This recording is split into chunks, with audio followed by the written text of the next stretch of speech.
અમદાવાદમાં ગંભીરા બ્રિજ જેવી ઘટના બનતા રહી ગઈ। આરટીઓ પાસે સુભાષ બ્રિજ પર તિરાડ પડતા કાર્યવાહી કરાઈ। બ્રિજને એએમસી દ્વારા તાત્કાલિક ધોરણે બંધ કરી દેવાયો છે। એએમસીના રૂટીન ઇન્સ્પેક્શન દરમિયાન સામે આવી હતી ક્ષતિ। 4 ડિસેમ્બરથી આગામી 5 દિવસ સુધી બ્રિજ સંપૂર્ણ બંધ રહેશે। સુભાષ બ્રિજ બંધ કરાતા વાહન ચાલકોને ભારે હાલાકી પડી રહી છે। રૂટ ડાયવર્ટ કરતા વાહન ચાલકોને લાંબુ અંતર કાપવું પડશે। હવે 1 કિલોમીટરના બદલે 5 કિલોમીટરનું લાંબુ અંતર કાપવું પડશે।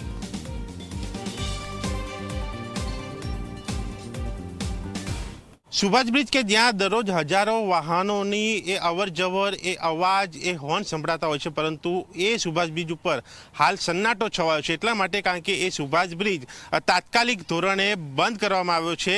એ સુભાષ બ્રિજ ઉપર એ તિરાડ પડ્યાનું સામે આવતા એ વાહન ચાલકોની શહેરીજનોની સુરક્ષાને લઈને એએમસી આ નિર્ણય લીધો છે અને આ બ્રિજ બંધ કરીને તાત્કાલિક ઇન્સ્પેક્શનની કામગીરી હાથ ધરીને એ રૂટ ડાયવર્ટ કરવામાં આવે છે, જેથી કરીને વાહન ચાલકો એ તેમને હાલાકી ન પડે। અને જે પ્રકારની આ ઘટના સામે આવી છે, ક્યાંક કોર્પોરેશન કહી રહ્યું છે કે ઇન્સ્પેક્શન દરમિયાન એક ક્ષતિ જણાઈ આવતા આ નિર્ણય લેવામાં આવ્યો છે, બ્રિજ બંધ કરવામાં આવ્યો છે અને કામ હાથ ધરવામાં આવ્યું છે।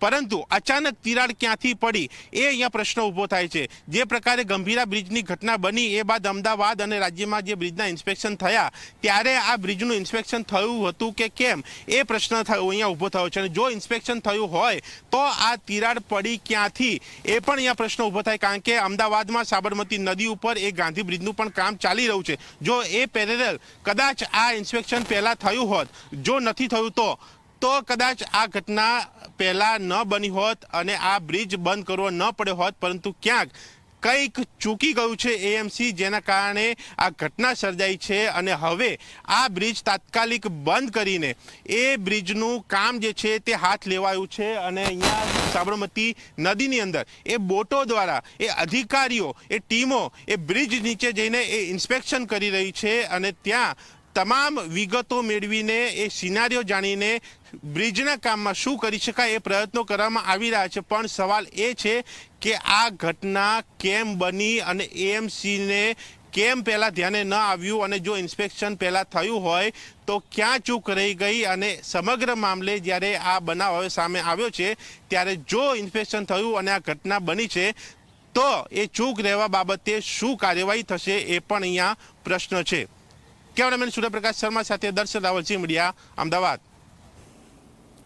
તો અમદાવાદનો સુભાષ બ્રિજ કે જે બંધ કરવામાં આવ્યો છે, 4 ડિસેમ્બરથી આગામી 5 દિવસ સુધી આ બ્રિજ બંધ રહેશે। એએમસીના રૂટીન ઇન્સ્પેક્શન દરમિયાન બ્રિજમાં ક્ષતિ સામે આવી છે। સુભાષ બ્રિજ બંધ કરાતા વાહન ચાલકોને ભારે હાલાકી ભોગવવી પડી રહી છે। રૂટ ડાયવર્ટ કરાતા વાહન ચાલકોને લાંબુ અંતર કાપવું પડશે।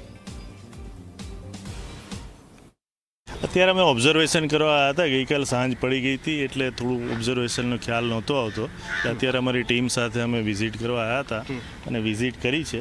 હવે અમે અમારું વિઝિટનું એનાલિસિસ, અમારા જે બી અમે ઓબ્ઝર્વેશન કર્યું છે એનું એનાલિસિસ કરી અને આગળ શું એક્શન લેવાનું એ અમે ઓથોરિટી જોડે ડિસ્કસ કરી અને નક્કી કરીશું। કેટલી લાંબી તિરાડ છે?